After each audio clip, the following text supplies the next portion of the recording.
Hello, and welcome to the DoneJS contributors meeting. Today is Friday, September 15th, 2017. My name is Chasen, coming to you from Long Beach, California. And we've got a few people with us today. You guys want to introduce yourselves? Hi, I'm Brad from Worcester, Massachusetts. Toby Core JS developer. Nice to be here again. Good to see you. Hi, I'm Justin from Chicago. I like putting the HTTP2 into things it doesn't belong in. All right. I'm Kevin. I live in Westmont, Illinois. I'll say that now instead of Chicago. That's it. Nice. Let's go through what we worked on this past week and what we're working on next week. And I want to say right now, sorry if I seem awkward because I've got really bad lag. So just FYI. I'll get us started. This past week, I've been working on stuff related to getting our community survey launched, and that's one of the things that we're going to talk about later today, so I'll get into that. And then next week, I'm going to be focused on actually launching it. So that's my status. Kevin, let's go reverse. You want to go? Sure. Yeah. So this week, I worked on porting a memory leak fix related to event handlers that are added to document fragments. I ported that over to CAN 2.3. This is a fix we had in CAN 3.0 a few months ago that people are having trouble with in CAN 2.3. And then other than that, I worked on some proposals for the community survey, one around JSX and then another one around CAN Stash 4.0 and changes we might make there. So hopefully I'll finish those next week and a couple others, and we can talk about those next week. Cool. Sounds good. Justin. So I'm going to probably go through all of these on topics. At least I'd like to. I just put out an advanced credit card guide that uses only streams to build the view model with a corresponding 2.5-hour video, which is awesome to watch. It's like a movie length, but much more action-packed.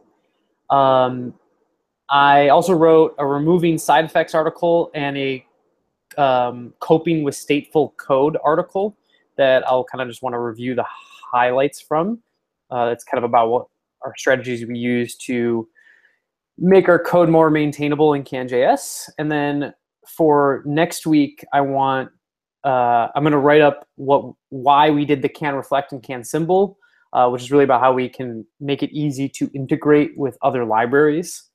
And then I'm going to be working on other kind of polishing off other issues for the survey that's going to go out. Cool. Sounds good. Brad. I've got 3 major things to talk about this week. I think they all involve some new releases of stuff. So the first thing is that I have created a repository called Can Test Helpers. It's out in release 1.0.0 right now. And right now what it contains is a library that gives you a much more friendly facility to test whenever Can is throwing out dev warnings or dev errors. And also gives you a quick function to run a test in QUnit when only in development mode, so not in production. This is important because in a lot of cases, we have places where we throw certain warnings or errors only in development mode and not in production, so as to not clog up people's consoles when you actually go to publish. So that's gone on to actually do some stuff that's in development in CAN Stash, like making their test better. But we had a little misunderstanding about the nature of some of this stuff. So the actual use of it in CAN Stash isn't released yet, but you can definitely see if you look at GitHub right now in CAN Stash how it works. All right, so another thing is in stash bindings, we have officially deprecated the braced syntax for binding data and the parenthetical syntax for binding events. That's the one. So if you use them, you'll actually see some warnings in your console. Don't worry, we're not removing the functionality anytime soon. Might leave that for CAN 4.0, whatever. But we are totally blessing and recommending the use of things like property:2, property:from, property::bind, and on::event. And you will actually get very friendly warnings that tell you how to rewrite your binding syntax to use the new syntax if you're still using the old one. Just upgrade can/bindings and you'll see that.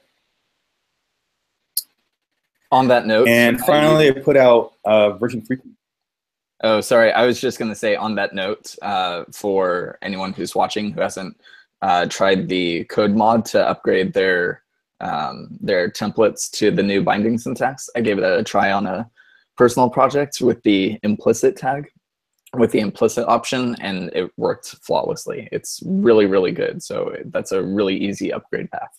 Sorry, didn't mean to cut you off. Just wanted to throw that in there. No, thanks. That was a really, really good comment to add in, is that we do have a code mod for code shifting your stashes into the new syntax. So try it out if you'd like. If you have a lot of stuff that is still in the old syntax, give it a shot, see if it works for you, and report any bugs if it doesn't. Final thing is new release of CAN map. If you're still using our legacy CAN map for your observable data, it's now at 3.4. It wasn't a code change, but at 3.2 we'd actually changed how how properties with dots are handled. A lot of stuff that used to throw errors was just handled correctly and silently. So I've updated the documentation to reflect how the API works now when you call .adder and your CAN map has a property with a dot in the name that's actually in your adder path. And that merited a new minor release because it's an API change. But it doesn't actually change the behavior if you've been using 3.2 onward. So check the docs for CAN map at this point, and if you are confused as to why you're seeing things behave weirdly and it still doesn't make sense from the docs, just ask me in Gitter, and I'll walk you through it. And that is my status for the week. Next week, I really hope we're gonna get 3.11 out the door, and that's gonna also include some improved dynamic imports of modules in CAN stash. Cool, sounds good. Thank you. All right, before we move to topics that are listed in the forum post, does anyone have anything that they want to demo or interject? Nope, cool. Okay, I'm gonna go first. So I wanted to give a little preview on what I've been working on this week. Let me share my screen and present. Cool. Okay, so a little bit of background for anyone who's watching who isn't aware. We want to collect even more organized feedback from the community. So we're launching a survey that will come out about every 6 weeks. And this matches our internal change to a 6-week product cycle of planning and executing. So the surveys are kind of our way to get feedback from the community and see what how people feel about our products and our open source products in general, and give us specific feedback on what they would like to see us work on. So the survey is going to contain at least one question to gauge kind of satisfaction, and then questions specifically for what we should be working on. So I want to go through kind of how that process is going to work. We're going to advertise the survey everywhere. It's going to be on our open source websites. We're going to be posting on Twitter and forums and Gitter. I'm going to be, if you're on Gitter, you're going to hear from me personally over the next week or so to sign up for our survey. So everyone's going to land on this survey landing page. Excuse the styling. I have not had time to actually clean this up. It's going to be real simple. Just fill out your email address and optionally give your GitHub username. The reason why we're asking for this is we want to be able to associate people who are filling out the survey with who we talk to on Gitter and seeing issues in GitHub and that sort of thing. So you can optionally provide that.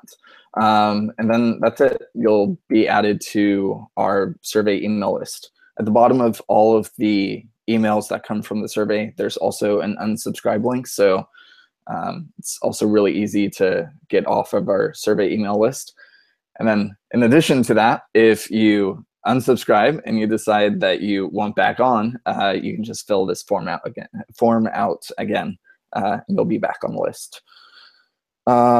Before I get to the actual survey, any questions or comments so far? Can you go back, Chase, and show what it looks like when you sign up? Yeah, just looks like this. Can you put some information there about like the reasons why someone might sign up and what? Yeah. Sorry, I haven't spent any more time on this page other than like just getting something quick that works. So yeah, I'll flesh out like what the survey is and then information about the and then actually like style this form so it looks good. Cool. Good feedback. Thank you. Any other questions or comments? Okay, cool. And then I'm gonna go from this from a different perspective and just show SurveyMonkey because that's what we're using for the survey, and I want to get some feedback on what we actually include on the survey. So what I've done so far is I've had our NPS question of how likely is it that you would recommend. And here I've just said DoneJS to a colleague or friend, and then after that I've included the different sections for each of our open source products on what issues people would most like the core team to work on. So I've got the CaneJS, DoneJS, and CLJS sections, and then at the bottom of this, just a general feedback form. And then for these, basically all of these have this is not super readable, but basically all of these have they will have like better titles for what all of these are. And then as we mentioned earlier, Justin and Kevin have been working on fleshing out the proposals. And then these learn more links, when you click on them, they'll open. Here, I can actually go to a preview of the test or of the survey. When you click on these will open the GitHub issues in a new tab so people can understand more what any of these issues are. So there's a few things that I want to get feedback on. One of which is we have the NPS score for just DoneJS in general. I don't know if we want to break this up more and actually have like how likely is it you would recommend CaneJS, then the CaneJS issues? How likely is it that you'd recommend DoneJS, and then the DoneJS issues? Or if we just want to keep just one recommendation. And then kind of related to that is how this multiple selection would work. But first, I want to start there, what you guys think about that. I want to hear what Kevin's son thinks. Yeah, Connor loves it. Connor loves it. Am I missing out on a really cute baby right now in our stream? You are. Okay, I'm gonna have to watch it afterwards. Yeah, I think that's fine. I think it's fine to ask it for each one. I think that's reasonable. Yeah, I think that'll give us a little bit more information, and I don't think it makes the survey too overwhelming to have 2 more of these questions. Yeah, I mean, it might. I mean, we could.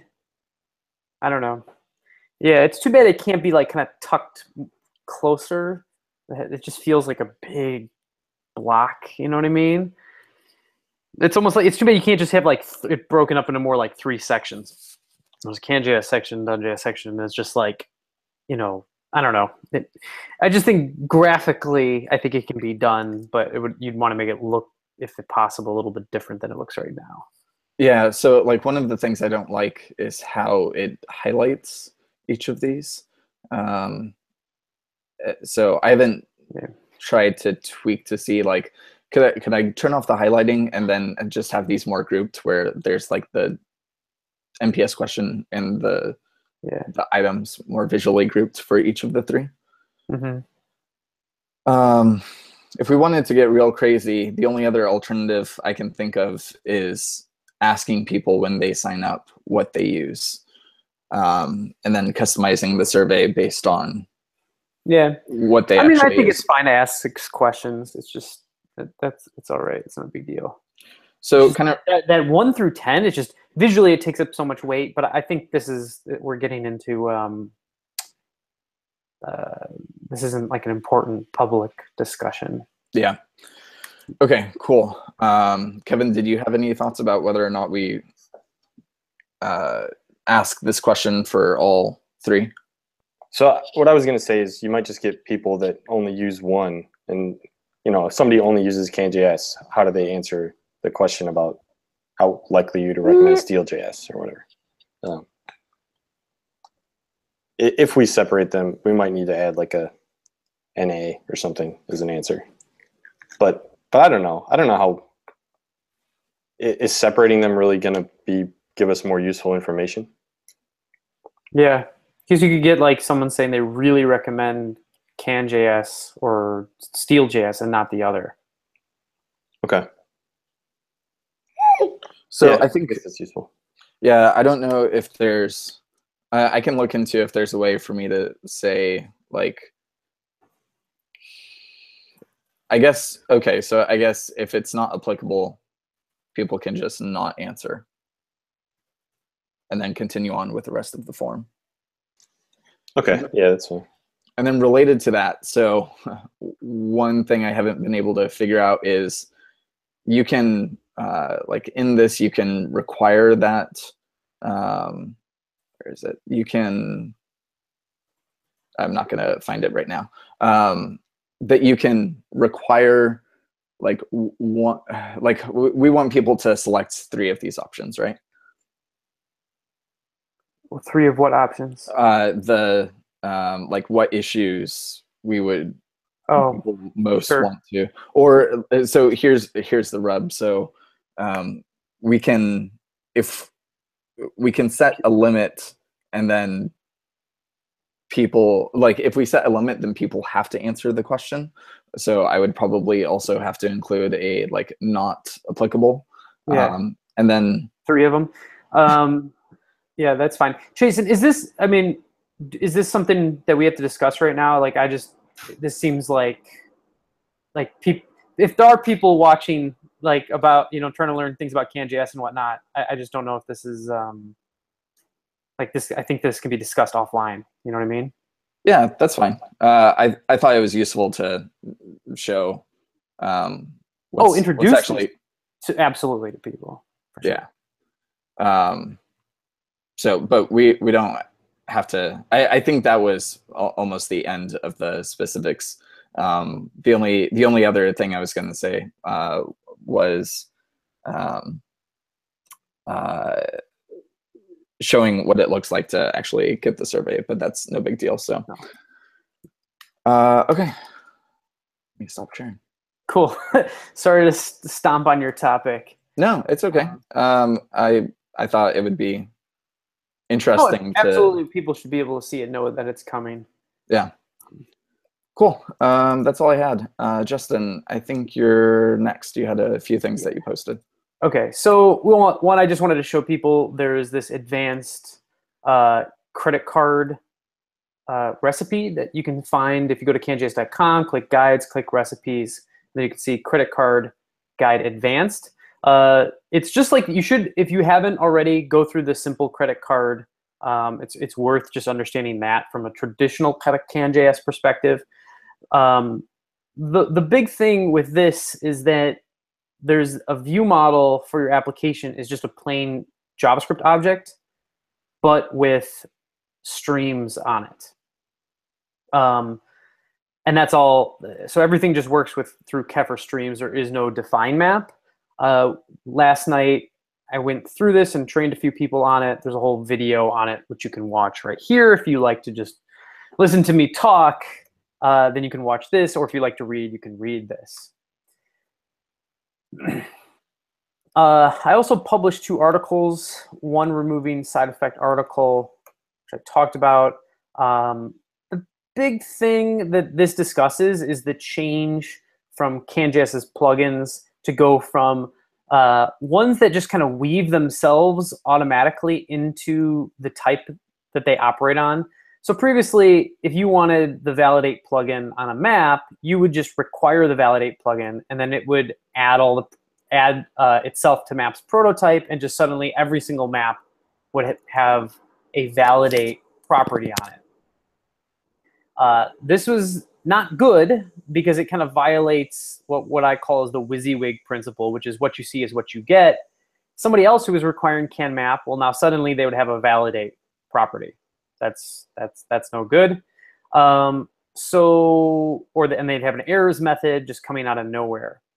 So what we've done instead is we now make everything, it's a little bit longer winded, but we make like can define validate JS as a function that you apply to your type. So we could have multiple releases, different versions of can define validate JS, but since this is the one that was required, only the behaviors that added would be on this task. And it's not mutating the prototype of anything else. If you were a crazy person, yes, you could, or maybe not even that crazy, you could mutate define map itself if you wanted the old way of doing it, but this allows a lot more flexibility and control, WYSIWYG. And then the idea is that when decorators land or are available, then you just will use define validate on your type, and things will just work. So we've already created a few of these. They're good to look at. I don't know, good to use in 3.0. The final thing is just some thoughts on how we could do this similar kind of stuff with view mixins. Right now, if you import the can util dom events enter event, then every single thing in CanJS then suddenly can bind to the enter event. You can't have multiple enter events. You can only have one. That's the same kind of problem. So I just proposed some ideas and ways that we could do deal with this. We could import the specific version of the can dom enter event. This exports a event definition object that we could essentially write to the template, so like as a local variable in this template, and then we could use some type of binding to use that event definition to set up the binding. So that was that blog article, coping with stateful code. This is that, okay, this talks about ways of, we can eliminate stateful code like these mixins and things like that in a lot of places. This what I consider the old can validate stateful code, right? Because it was mixing and it was changing map. Now we can eliminate a lot of that, but some of it is lingers. And this article talks about ways that you can remove those lingering problems. So there's it first identifies some things that are lingering, like can view callbacks, right? And this is what registers tags, custom components, and custom attributes.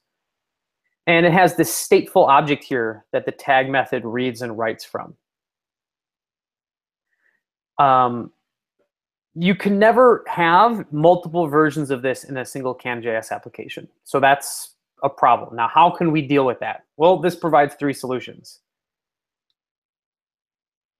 The first is, one, you could just shift the statefulness to the developer, somehow eliminate it, and just essentially, just like we were with validate plugin, essentially always make people pass around their state to the final construction of whatever type they're building or whatever they're building.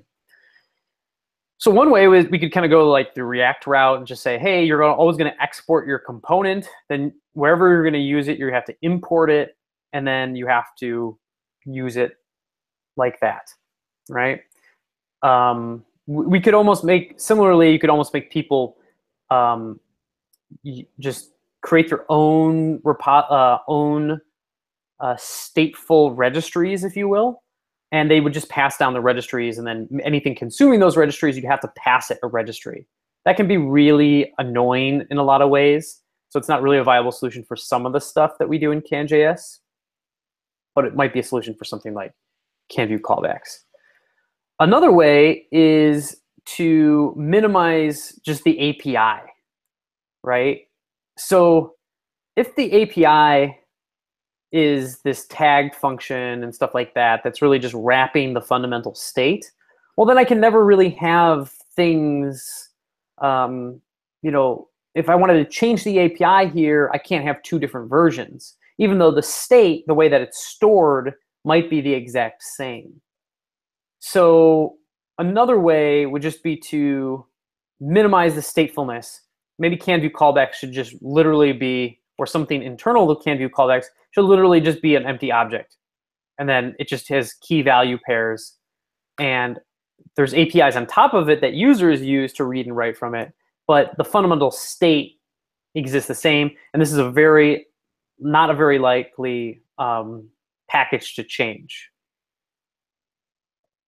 And then the final way that we can do it, which is probably my favorite way, is we have this can namespace. And that exports an empty object. We're never going to have to change can namespace. But what we do is every stateful package in CanJS requires can namespace, adds itself to can namespace, but also checks if something else added its name to can namespace, it throws an error. Because you can never have two versions of can-view callbacks or can CID. They essentially check this package that we're never planning on changing to make sure that, because there can only ever be one version of can namespace, essentially we're using that to make sure that there's only ever one version of these other things that are far more likely to change.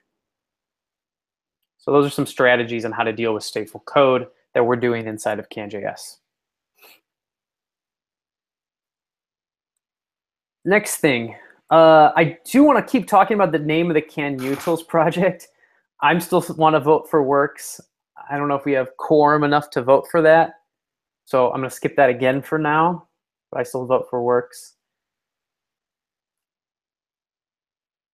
Next thing is I just wanted to show, I've been working on writing this queues for error-free and traceable code.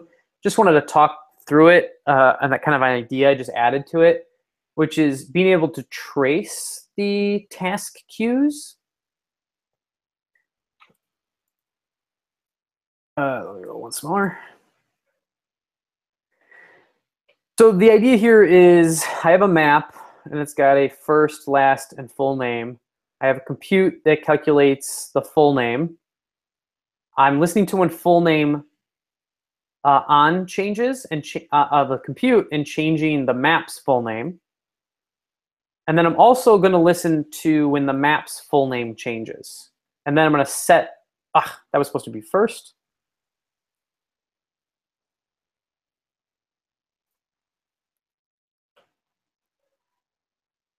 This is supposed to be map first. Anyways, so what happens here is map.first changes, right? And then this compute is going to identify that the map.first changed. Then it's going to dispatch this event handler, which is going to change full name, which is eventually going to dispatch this callback. So the problem is this can always be tricky to do in reverse. It's like, oh, full name is being called or something, but like, how do I know what actually happened? Well, the answer is a traceable queuing system. So someone put uncommented debugger here and put in require can queues log stack. So to log the stack of the point right here, I like it to print something like this. Essentially, you were in the mutating queue that just dispatched the full name event. And that came from the mutate compute that dispatched the change event. And that came from the derive queue that updated the value of compute2 to, well, not full name, but it should have been Ramya Meyer. And then that came because the notify queue that happened with dispatching the first event on Ramya. So you could, using this, trace down through the tasks that were essentially added to the queue that ended up affecting you. This is really, what this really is all of the callbacks, essentially. Everybody who's listening inside CanJS can add themselves to the queue and give it a name. It would allow you to trace through this behavior, I think, quite nicely. Any thoughts on that? So is that notify happening after? Is that the order, basically? You've got two mutates, then a derive, then a notify? You have you have a notify, a derive, and then two mutates. Right? The notify happened first. The first thing you did is you changed map.first, which is going to queue in the notify queue a dispatch, like an event dispatching handler for the first changing. Okay, yeah, that makes sense. And then that, as a result of that, it did this, and as a result of that, it did this, and as a result of this, it eventually got you to where you're inside this callback. So what this would allow you to do is basically say, well, really somehow map one dispatching this first event, that's what caused the change. It would not be able to get you to this, but we probably could make it get you to the point where, like, you know, where this is, we could probably teach people to pretty easily get to the point where, like, map one dispatching first event is you can set a breakpoint when this part of this task is added to the queue, and you would see this task being added to the queue, like, right, you know, it would happen inside the setter for map.first. So it would be easy to, like, when walk back up the actual stack, and then find your map.first.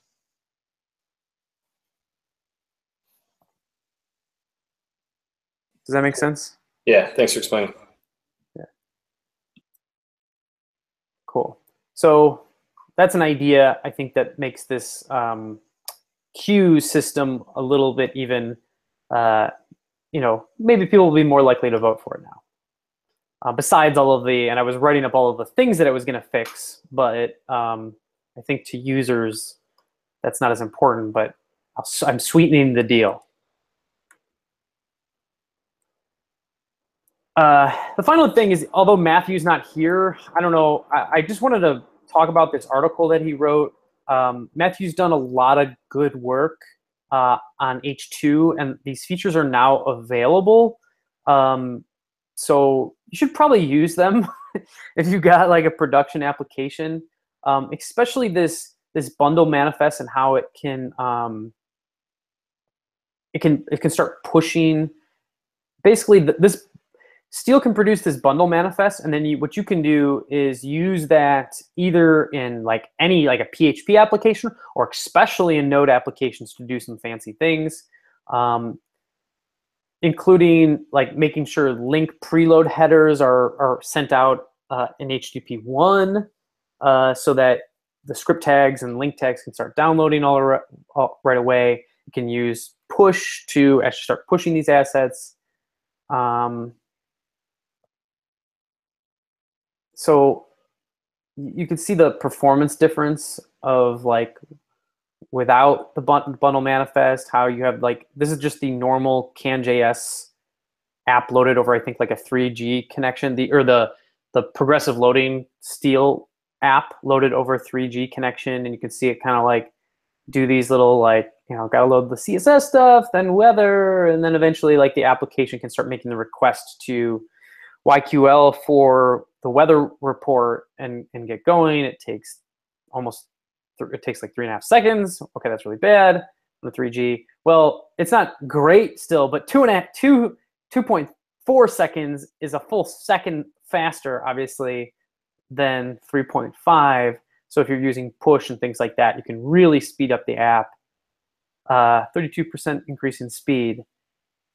And then he talks about the incremental rendering. And again, if you haven't seen this, like, it's worth checking out the performance difference. And this is, like, slowed down 4 times, but it's pretty substantive performance difference. between the incremental rendering and the kind of old DoneJS static rendering. So talks about how to turn it on and things like that. So check that out if you haven't already. And that is all I got. Cool. Thanks, Justin. Did anyone have anything else? I don't think there were any other topics posted in the forum. So did anyone have anything before we go? Yeah, can we just say works and then move on with our lives? Is that fine to everybody?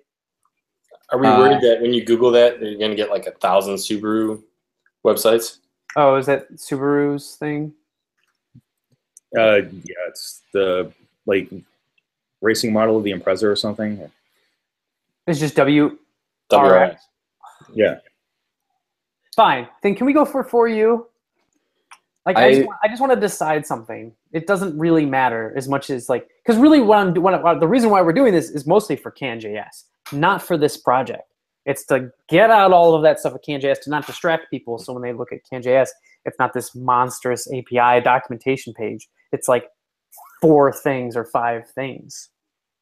So to me, the answer to that is not to rename all of the modules, but to just reorganize the site so those things aren't emphasized.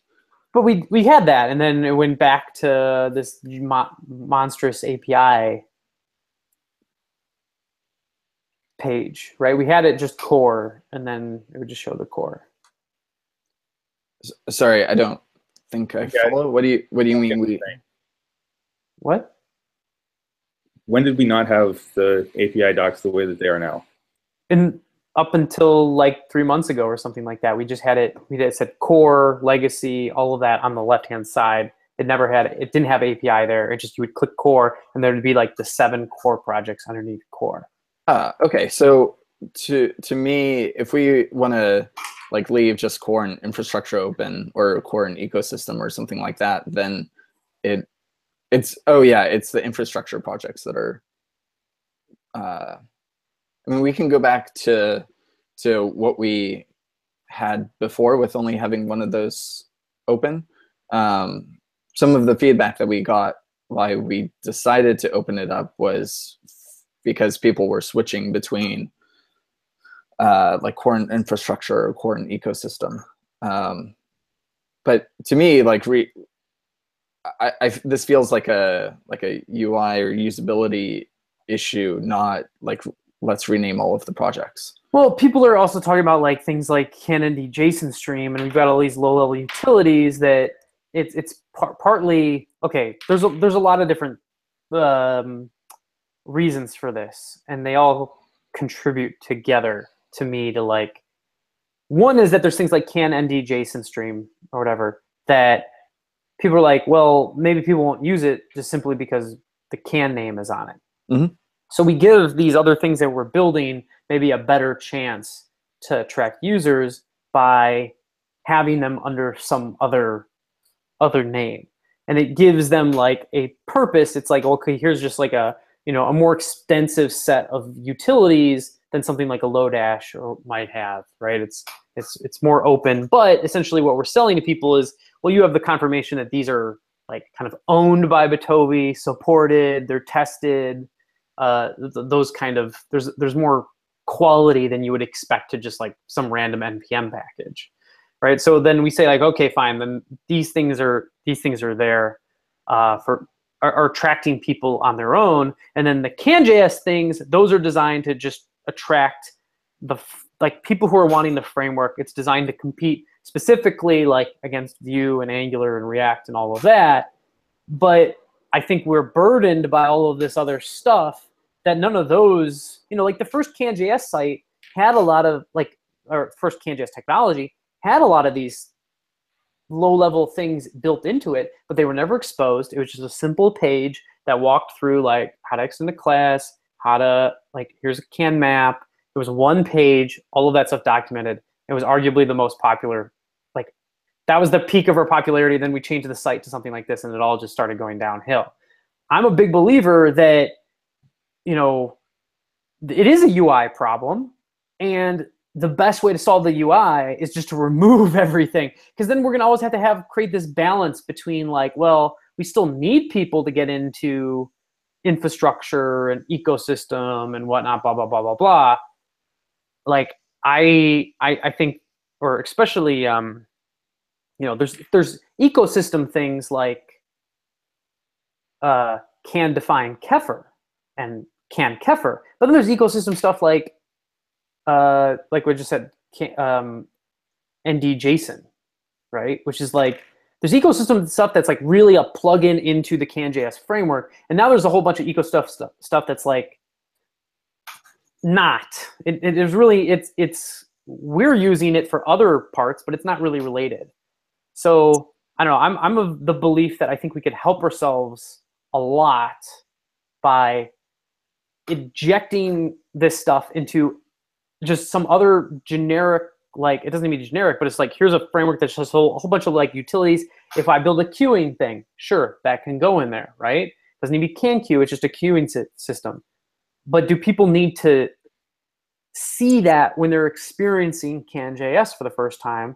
I think what they should just experience, especially in the future, like a 4.0, is like whatever the template is, whatever the componentry is, whatever the view models are, and then there should be an ecosystem, which should be things like can connect and stuff like that are pushed into, and there should be like 3 things that they have to know: the views and the view models, and then there's there's some ecosystem stuff, but those are the only things that people are like being introduced to. No routing and stuff like that. Like, leave that for later, right? There's just these 3 parts, and those are super well documented. Those are super well understood. That's CanJS. Ecosystem stuff too.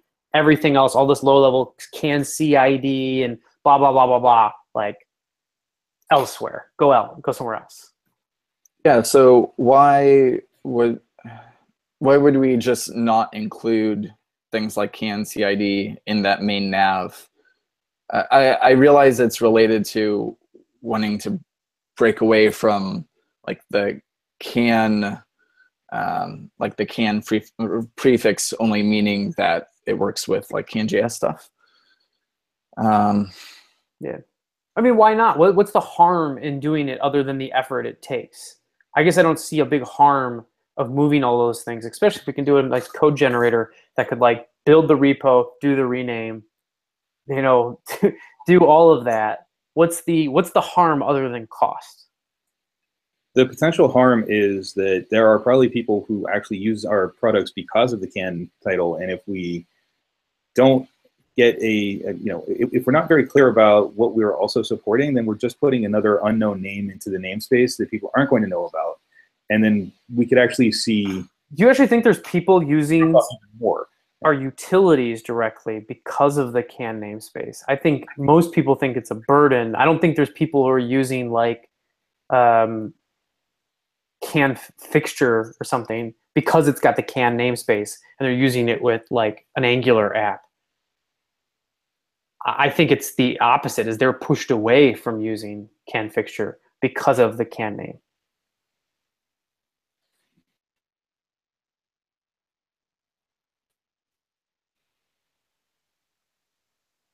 I mean, it might be a little bit of both, but I would say that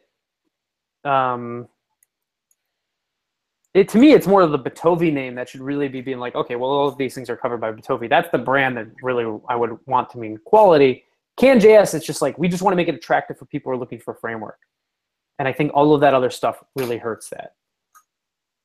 So why wouldn't we just use the Batovi name then? Just like make an @Batovi. That's all right. I'm fine with that too. I mean, I think it hurts us a little bit in terms of like getting contributors, but like in reality, we're 90% of the work in those places anyways. So if it, drops the contributors from 10% to 9%, it's like, all right. But I mean, I'm more or less okay with that as well. There's a lot of other companies that do something like that. Yeah, I mean, I think that just saying it's, something named something that we decide on by Batovi puts us more in line with the Apache Software Foundation, where it's like, well, it's Apache struts, it's Apache string, it's Apache Web Server.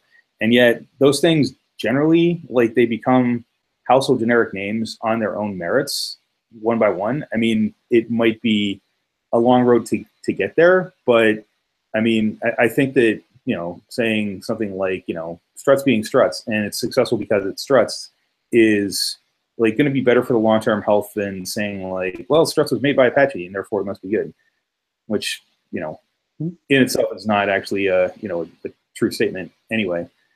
But I feel like, if we have Fixture by Bitovi or whatever, that's one way to, actually get our own name out there, first of all. Sure. Yeah, and then I'm fine with that. I don't care. Fine. Then fine. Can we agree on Bitovi then? I just want to move on. If we're just at Bitovi/Fixture, then I'm okay. Does Seal work with ats? Have we tried that? I wish Matthew was here. Yeah, I don't know. I feel like he fixed a bug recently related to there being at in the package name. So I'm pretty sure it works now. Okay. Yeah, and I want to make sure like Webpack.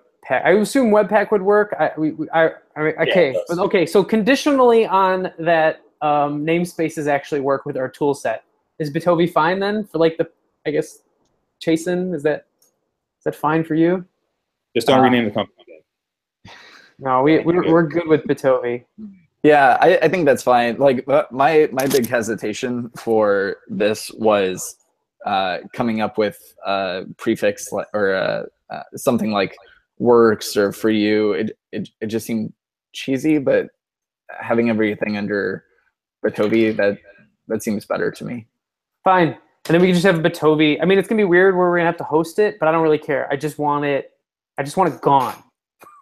That's the only part. Like, so we're gonna have to figure out where to keep it. We're gonna have to have like a Bitovi-ish page, Bitovi npm site. At Bitovi.com. Huh? At Bitovi.com. At Bitovi.com. Yeah, I mean, well, sure. Then we're gonna have to think about that part through. I'm not sure where to. I don't know. I guess I'm not really sure where to keep that, but I mean, it would be Bitovi.com, and then we could just have like /packages. There, I figured it out. I'm fine with that.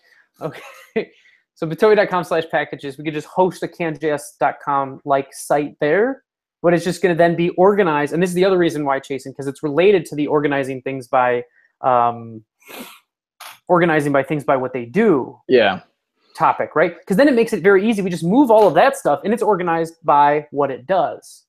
And then it just can link back to the Bitovi packages. And I would just say, like, the Bitovi packages, we kind of have the same. In some ways, they should be released, I think, very similar to CanJS. As they should still probably have their own integration test. Or maybe not. Maybe just CanJS is the integration test, and you got to know, do not break CanJS when you're publishing to Bitovi, and we just make that part of our process. But I'm fine with that. So then I guess I would say then the proposals for those kind of things, like us moving out, should include, like, we're just going to say all of this stuff, we're moving it to Bitovi. We should create, like, I almost feel like I want to create a different, should we create a different org in Bitovi? I don't think we need to, but it's just going to be so many packages. It's going to be so annoying to like have, the Bitovi repo, right? Things like that alongside, but I guess it really doesn't matter because you search for it anyways. All right, I'm fine with that. Any other things we got to think through on that? We should just write it up in an issue. Like, here's what the CanJS site really needs to be written up, is like, here's what the CanJS site could look like now. Now, to me, the sidebar could just become like, ideally, like a 4.0 would like have can element, can define, stash, or like can JSX kind of thing. And it'd be like those three things. And then there'd be an ecosystem that you would have to click, and that would open up for everything in ecosystem that's really pure ecosystem, like is specific, like can connect, can set, blah, blah, blah, blah, blah. There'd be guides. And that would be canjs.com, right? And then there'd be a Bitovi site, which would just be like all of our stuff, like CID and whatnot, and all of the utilities, but broken down by like DOM ones, JavaScript ones, things that are like Vue-ish, right? Things that are not Vue-ish, event-based or, objects. I think I started some kind of proposal around there too, like what the potential organization could be. I don't know if anybody's seen this issue. I thought I did something. I don't remember. Okay. Anyways, is that good? Does that help our proposals that we're going to put out?